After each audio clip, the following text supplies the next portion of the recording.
बच्चों, तो देखिए इस क्वेश्चन में क्या कहा गया है। A shopkeeper sells an article for this much amount, okay, with GST rate 18%।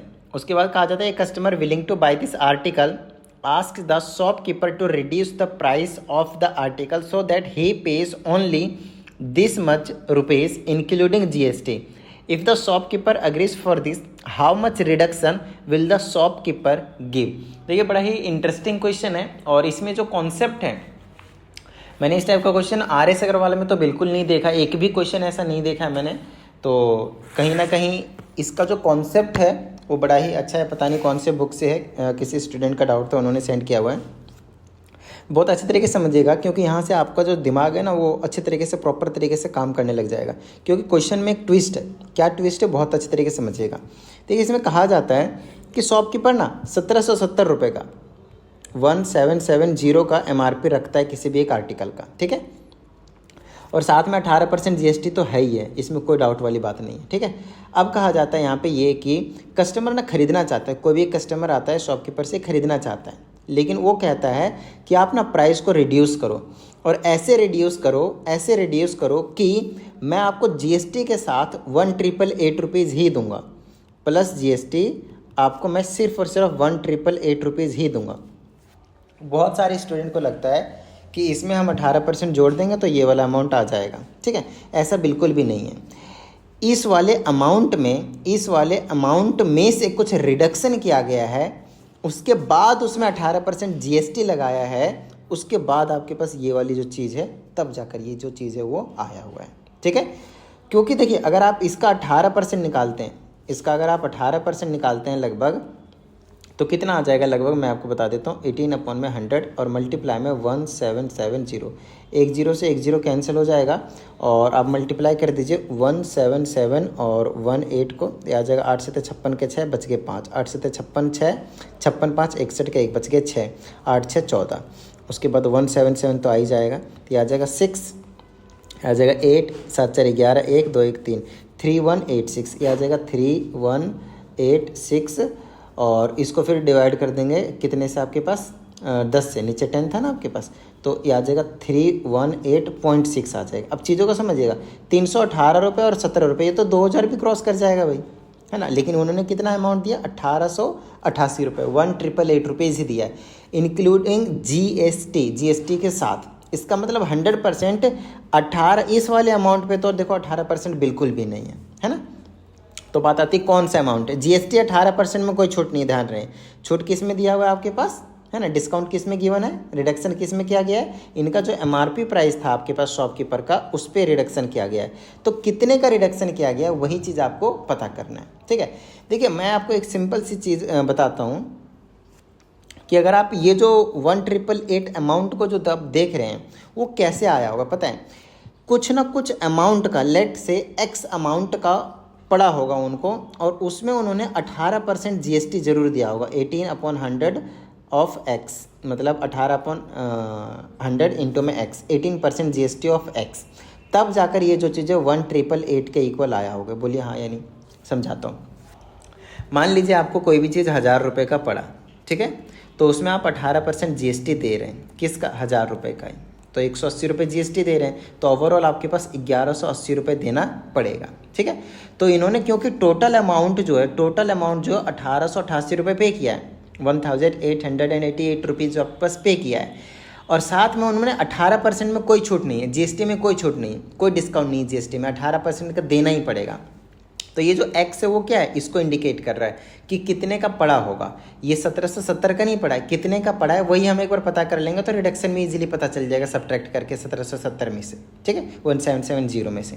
Got it. चलिए अब यहाँ से हमने क्या करा, X में से जो भी अमाउंट था उसमें हमने 18% GST लगा दिया, किसका, 1000 का, किसका, 1000 का, ठीक है ना। X plus 18%, this is what, 18% of X, ठीक है। अब इसको आपको सिर्फ सॉल्व करना है और आपको X मिल जाएगा। तो आपने यहाँ पे लिख देना है, let the cost price of the article be X rupees, ठीक है, ऐसे करके आपको स्टेटमेंट लिख देना। आइए अब इसको सॉल्व करते हैं। तो मेरे पास आ जाएगा X प्लस, इसको काट देता हूँ तो ये आ जाएगा 9/50, राइट, ये आ जाएगा 9X/50 that will be equal to 1888। ठीक है, चलिए आगे की बात करते हैं। इसके नीचे 1 ले लीजिए, एलसीएम ले लीजिए। तो ये मेरे पास आ जाएगा 50, 1 से 50 तो ऊपर आ जाएगा 50 टाइम्स एक्स, प्लस ये आ जाएगा 50, ऊपर आ जाएगा आपके पास 9 times x. That will be equal to 1888। ठीक है, अब क्या कीजिए, इनको ऐड कर दीजिए, आ जाएगा 59 टाइम्स एक्स डिवाइडेड बाय में 50, that will be equal to 1888। Got it. चलिए आगे सॉल्व कर देते हैं। यहाँ से मैं क्रॉस मल्टीप्लाई करना चाहूँगा तो 59x को 1 से मल्टीप्लाई करेंगे तो that will be 59 times x and this will be equal to 1888 multiplied by 50। ठीक है, यहाँ से आप x की वैल्यू निकालेंगे तो इसमें कोई डाउट वाली बात नहीं है। 1888 मल्टीप्लाई बाय 50 डिवाइडेड बाय में 59 जो आपके पास आने वाला है। ठीक है, अगर मैं इसको सॉल्व करता हूँ तो आपको कितना मिल जाएगा। Let me use the calculator, क्योंकि थोड़ा सा कॉम्प्लिकेटेड सा है, बड़ी वैल्यू है। जैक साइड हो जाओ पहले तो यार, साइड हो जाओ। 1888 multiplied by 50 multiplied by 50, this turns out to 94400 and if I divide it by 59 then I will get 59, then I will get 1600। ये अमाउंट जो आपके पास निकल कर आ जाएगा। इट मीन्स उनको जो पड़ा है ये जो आर्टिकल वो कितने का पड़ा है, 1600 का पड़ा है। कितने का पड़ा है भाई, तो 1600 का पड़ा है, राइट। चलिए अब बात आती है 1600 का अगर पड़ा है तो रिडक्शन कितना किया गया है उस वाले अमाउंट में से। तो रिडक्शन तो निकालना बहुत ज़्यादा आसान हो गया ना। देखिए टोटल 1770 रुपये का था तो डिस्काउंट कितने का दे दिया, 1770 में से 1600 रुपये हटा दीजिए। ठीक है, तो कितना बन गया 071, 170 रुपये का रिडक्शन उन्होंने किया है। That's the answer. Got it. तो अच्छा क्वेश्चन था, मज़ा आ गया करके। आइए अगले क्वेश्चन की ओर चलते हैं हम। देखिए ये है क्वेश्चन, ये क्वेश्चन बड़ा आसान सा है और इस टाइप के क्वेश्चन आपके सिलेबस में भी है। तो सिलेबस में भी है, आपके बुक्स में भी है, बहुत सारे, ये हर एक बुक में आपके पास देखने को मिलेगा। इसमें कहा जाता है मोहसिन है और राजीव है एंड गीता है, 3 लोग हैं और तीनों सेम सिटी में, मतलब सारे के सारे इंटर स्टेट ट्रांजेक्शन होने वाले हैं, राइट। ओके, तो यहाँ पे मोहसिन को M से बोल देता हूँ, राजीव को R से बोल देता हूँ और गीता को G से बोल देता हूँ। कहते हैं Mohsin sells an article to Rajiv for 50,000। इन्होंने इसके पास 50,000 का एक आर्टिकल जो है वो बेच दिया। ठीक है, फिर राजीव ने सेल कर दिया गीता के पास 6,000 के प्रॉफिट पे। तो 6,000 के प्रॉफिट मतलब 56,000 का, राइट। ओके, कहते हैं सारे transaction under GST 12%, GST rate सब भी में 12% का ही है। हमसे कहा जाता था state government tax paid by Rajiv. Rajiv ने स्टेट गवर्नमेंट को कितना टैक्स पे किया है, तो ये 2 तरह के टैक्स पे करेगा, एक CGST और एक SGST। तो आपसे सिर्फ SGST पूछा है, तो 0.5% होता है, तो 6% CGST पे करेगा और 6% SGST पे करेगा, राइट। तो हमें क्या निकालना है, SGST। तो 6% निकाल देंगे, 6%, 6/100 किसका, 50,000। इसने कितने का खरीदा है, तो 50,000 का खरीदा, राइट। तो यहाँ पे हम 50,000 का निकाल देंगे। ये रहा आपके पास 50000। ठीक है, चलिए कैंसिल कर दिए, 2 0 से 2 0 कैंसिल हो जाएगा, 6 × 25 30, ये आ जाएगा आपके पास 3000। तो 3000 इन्होंने क्या किया हुआ है, GST पे किया, वो भी SGST। आई होप आपको ये जो चीज़ है वो समझ में आ गई होगी। ठीक है, आइए दूसरे की बात करेंगे। The total tax received by the central government CGST। अब टोटल टैक्स की बात कर रहा है और CGST की बात कर रहा है कि कितना रिसीव किया। देखिए ओवरऑल जो गया है आपके पास वो कितने का गया है वो देख लीजिए। पहले 50 का बेचा है, फिर 6,000 के प्रॉफिट में 56,000 का।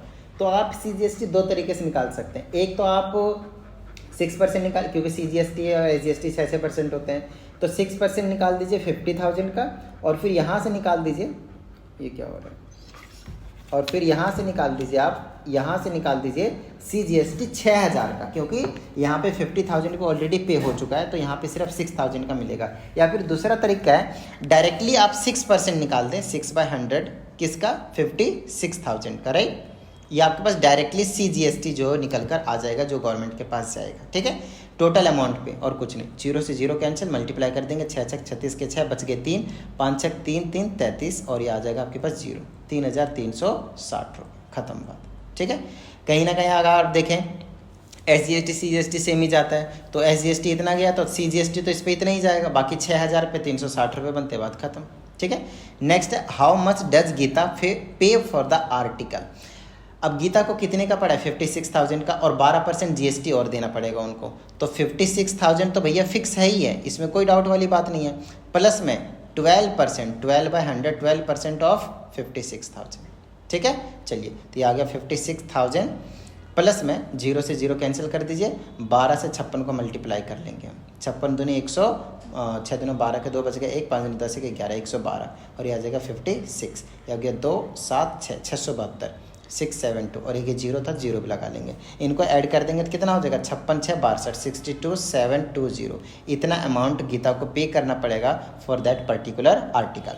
अब डायरेक्टली 112% निकाल सकते हैं, क्योंकि 100% किसका हो गया 56,000 और 12% जीएसटी, तो 112% आप डायरेक्टली निकाल सकते हैं 56,000 का, कोई टेंशन वाली बात नहीं है। आपका जो अमाउंट है वो इतना ही निकल कर आएगा, 62,7 जो भी था आपके पास यहाँ पे निकला था, 62,720 जो भी था, ठीक है। ये कहानी है आपके पास।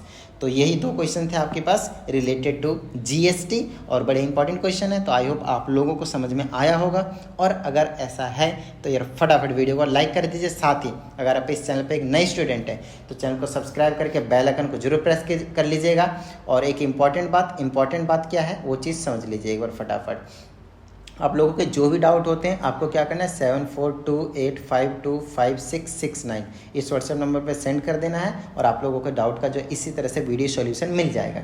And if anyone feels that they need online personal class, yes online personal class की बात कर रहा हूँ मैं, जहाँ पे मैं 1-on-1 क्लास लेता हूँ और उसमें आपको सारे डाउट्स को क्लियर करवाता हूँ, जितने भी कंसेप्ट होते हैं वो आपको मैं क्लियर करवाता हूँ इफ़ यू नीड। ध्यान रहे, ये जो क्लास रहने वाला है वो पेड रहने वाला है, तो इसके लिए भी आप इंक्वायरी इसी व्हाट्सएप नंबर पे कर सकते हैं। तो चलिए मिलते हैं अगली वीडियो में, प्रैक्टिस करते रहिएगा। जय हिंद।